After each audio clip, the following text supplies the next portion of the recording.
They say for every boy and girl, there's just one love in this whole world. Oh, no, found mine.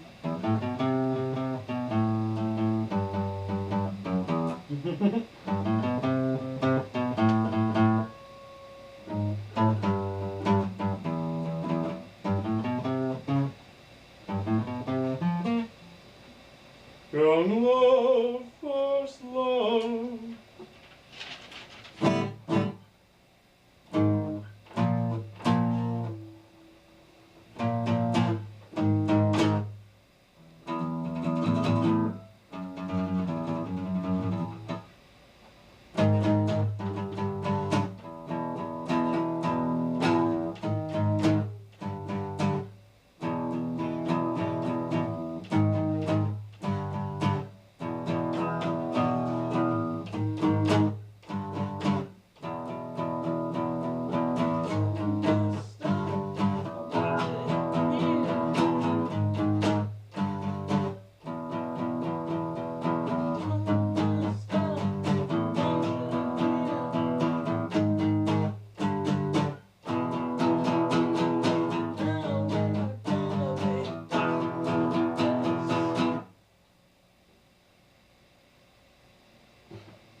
Fucking hot in here.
Don't like crazy music.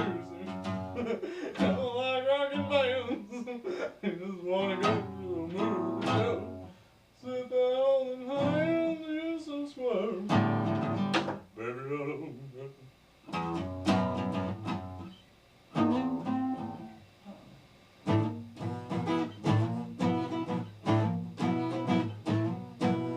Don't like crazy music. Don't like rockin' bands.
Jump, jump up.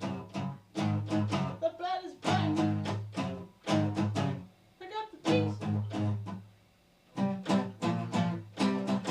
Over the pot.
I'm Pedro the fisherman, fish by night and day.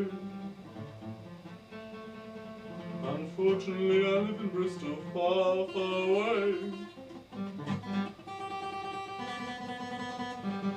And there ain't no fish to be caught, no fish to be caught.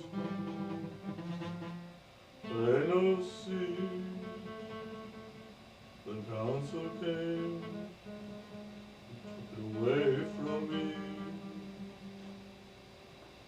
Pedro the fisherman, not a fish to fash. I've got a hook and a line, a big back, some socks, a pair of Wellingtons and a bit of wine. So now I'm going to go.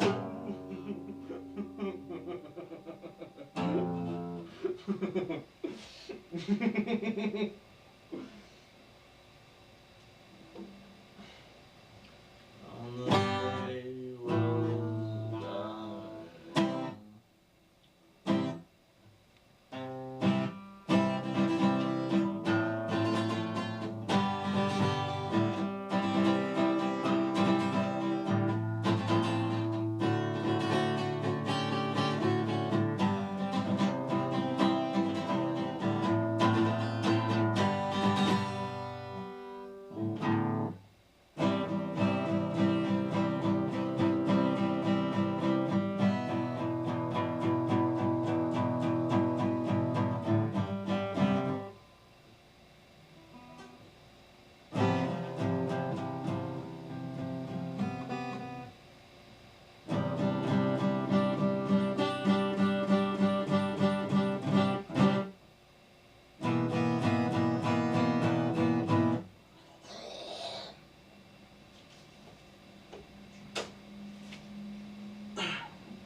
Jumbo,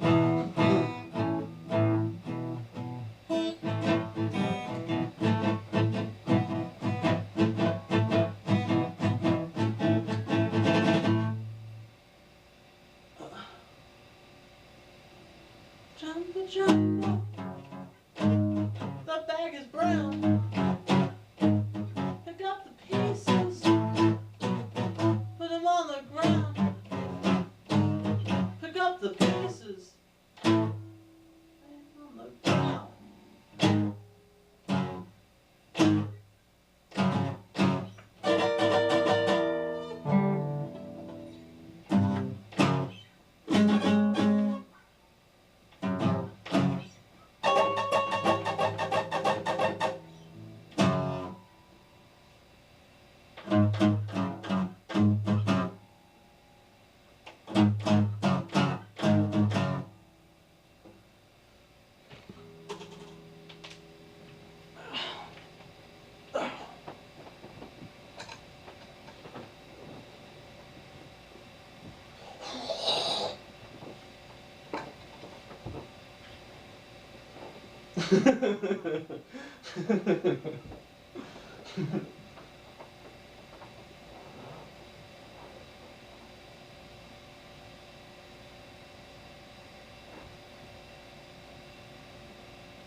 Beyond a doubt, I'm gonna leave you this way. Beyond the sea, have you free, and never again I will say.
For Sabrina and an eye for the birds to come to this.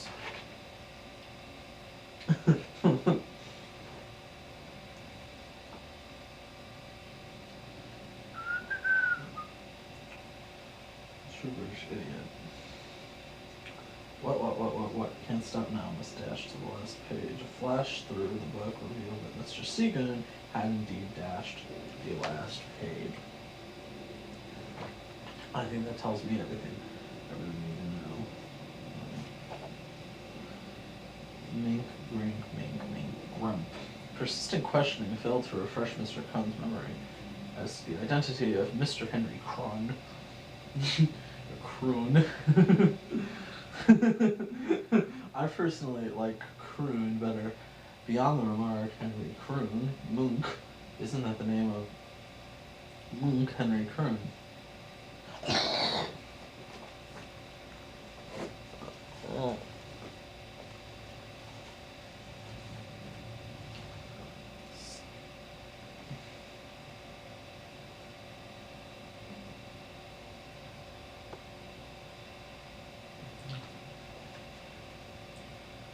Although she refused to be quoted directly, some Sanders-style flattery induced Miss Bannister to reveal that she had once danced the can-can at the Windmill Theatre, and that in the naughty 90s, ah yes they were, she had been the darling of the Roper's Light Horse. She also hinted at a former passion and involvement with the bounder named Bloodknock. But haven't we all? When pressed, however, she screamed and referred all further questions to her spokesman and companion of honor, Mr. Henry Kron. Yes, how could we not? I hope to God there are more and others not. Unfortunately, bastards.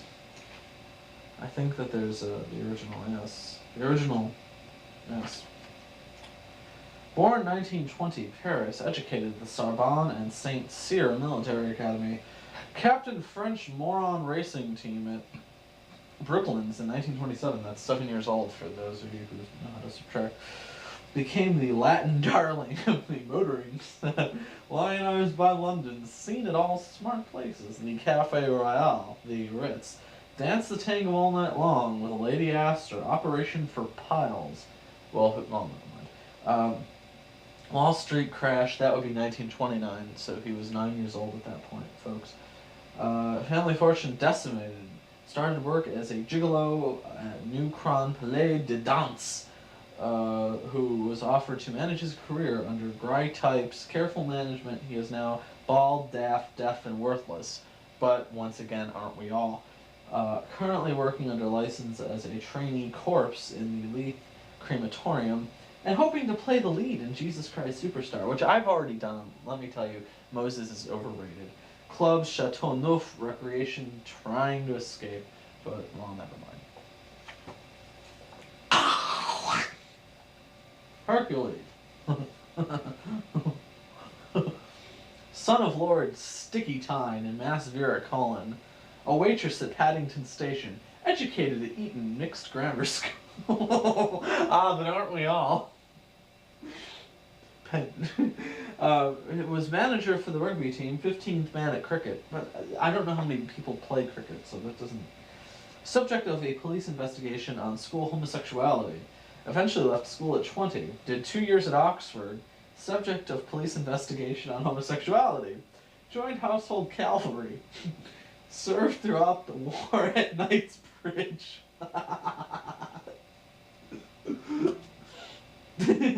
Subject of a military police investigation on homosexuality. Implicated in sale of regimental silver plate. 3 years at the Scrubs. Was subject of prisoner's investigation on homosexuality. I'll bet he was. On release, became a life member of Harrow Labor Exchange. Well, but who hasn't? Joined the Foreign Office, implicated in homosexuality with Maasai Goatherd. That would be bestiality. See, they don't know the difference where everything is blue and dark green. Roving ambassador to the Outer Hebrides, awarded OBE, we all know what that is, in birthday honors, currently private secretary to British Lord Club, Junior Carlton's, recreations, homosexuality. The letter from Al. There it is. There. It's beautiful. Reeks of the... Hi there. Sometime the weather is sunny. Some others it's raining. Well, it's okay. I've been to the beach and all. I saw festivities for La Semana Santa, you know, the Holy Week, when peoples are carrying figures on their back to the church. It's for Easter. Or with the Virgin Mary. Peoples are very religious here. Well, traditional. I'm listening to the last of the Manor Astroman. Very good. Good. I have to find out what I could do next year in Germany. Difficult. I'm not able to take a real decision, but I have to. You don't have any idea. Well, give it up. I'll be back the last days of the month. I'm looking forward to chatting with you another time. Bye-bye. See you soon. Continúa la práctica del aikido en la universidad. Ven a probar sin compromiso, no solo para universitarios. Monitor titulado 2. Dan por el Akikai de Japón, con experiencia práctica en el dojo de Tokio. Un arte marcial tradicional japonés donde la armada, that's a long word, reemplaza el combate. Lugar de la práctica, edificio polivalente del campus de Espinardo, Universidad de Murcia. I saw Chokebore playing and I told them the story of Lars and I. They were really impressed. It was funny. Once it has gone out of your head, it's already compromised. I believe Jack Brewer said that. Aquí en el campus, autoescuelas Cosmos, precio super especial, teorizo en 1, 2, 3, 4, 5, 6, 7 días. Nos cerramos a mediodía. Transporte gratuito. Te requerimos de dejamos en tu facultad. Estamos en Del Carmen, Ronda Norte, Campus Universitario de Espinardo, Llano de Brujas, Cruce del Ral. There...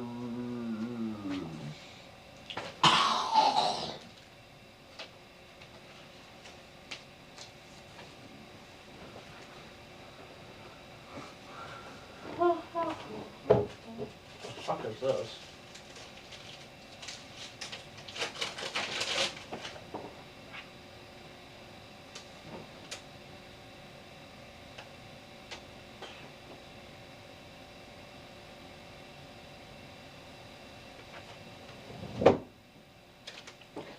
Dear Rich, this won't say much, but I thought it was rude to drop a photo into an envelope and send it with nothing accompanying it.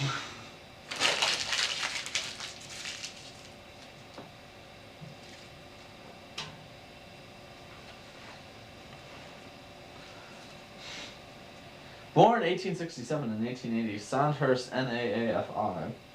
Served in South African War, taken prisoner on first day under strange circumstances. Released by Boers after 3 days as being unreliable. Spent the rest of the war in the Pay Corps. Large sums of money were in his keeping. They were never traced. Yes. Transferred to Aldershot, Southern Command as Quartermaster General. Was responsible for 30,000 rupees worth of stores. They were never traced. Military police traced him to Rangoon. Traced, not chased. Where he was found wearing false testicles in a freak show. Ah, but who hasn't? Cashiered. Married the Hun.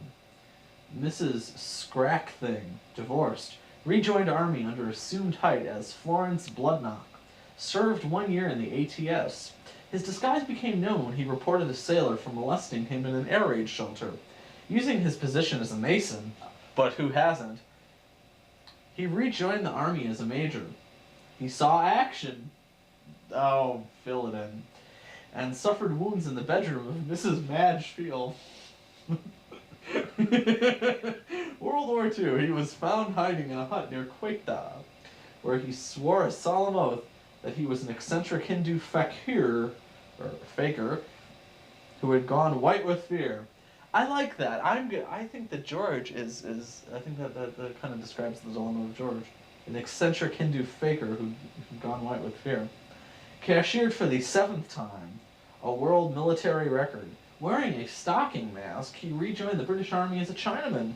Using Masonic connections, he became a major again. Clubs, anyone, recreations, Piccadilly Circus, hobbies, the Indian Army, agent, Miss M. Bannister, Esquire. Oh, I kicked over a glass. That's not good. I kicked over a glass. Not good at all. Drains cleared while you wait. 9 minutes. Born Shorebridge, 1900, son of Fred Chopper Cobbler's OBE, reed sweeper, and Vera Collin. Left school at 14. Joined Thomas Crapper and Son as a T-boy. Joined Chislehurst Laundry as a T-boy. I see a recurring theme here. Joined Woolwich Arsenal as a T-boy. Conscripted for World War I as private in Sappers and Miners as T-boy.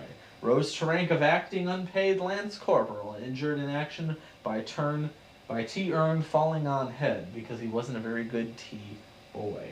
Mentioned in dispatches as always moaning. Discharged in 1918 since when he has wandered the streets of London telling motorists with no authority whatsoever, you can't park here. Or, put that cigarette out. Or, I don't know, I'm a stranger around here. Or, why don't you get your hair cut? Or, 2 years in the army would do him good. On the trial for homosexuality. Or, bloody foreigners. Or, I spent 4 years fighting for this country. Now uniformed doorman at BBC Aeolian Hall. Wears full war medals at all times and King's Badge for the disabled. I'll bet. Informs all visitors to the BBC, it's nothing to do with me, mate. Clubs, Bristol Legion, Recreation, saying you can't park there, etc. Yes. Bexhill-on-Sea. Number 102, 5th series, number 3, transmission. Tuesday, the 12th of October, 1954. As opposed to saying October 12th, 1954, which was a Tuesday. 8:30 to 9 p.m. Home service, studio, Paris Cinema, London, of course. Yes. The main characters are Mr. Henry Crun, Miss Minnie Bannister, not Benny Bannister, Ned Seagoon, Lance Brigadier, Grin Type, Tyne, Sergeant Throat, who haven't we all met at some point, Major Dennis Bloodknock, Eccles, Odium. Oh, that fucking bastard ripped that off. That fucking bastard, he ripped it off. Odium, that's not his at all, man. Jesus. Moriarty, William, and Bluebone. How young Ned Seagoon was called in by the terrorized gentlefolk of Bexhill to help track down the dreaded batter pudding hurler. Striking when least expected, the hurler caused such havoc during the blackout of 1941 that troops massed against the German invasion were ordered to join the hunt. A trail of cold batter puddings eventually led Ned Seagoon to North Africa, where with the aid of Major Bloodknock, he finally cornered the traitor.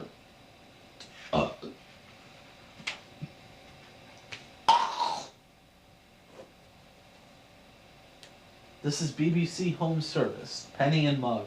Thank you. We now come to the radio show entirely dedicated to the downfall of John Snagg. He refers, of course, to the highly esteemed...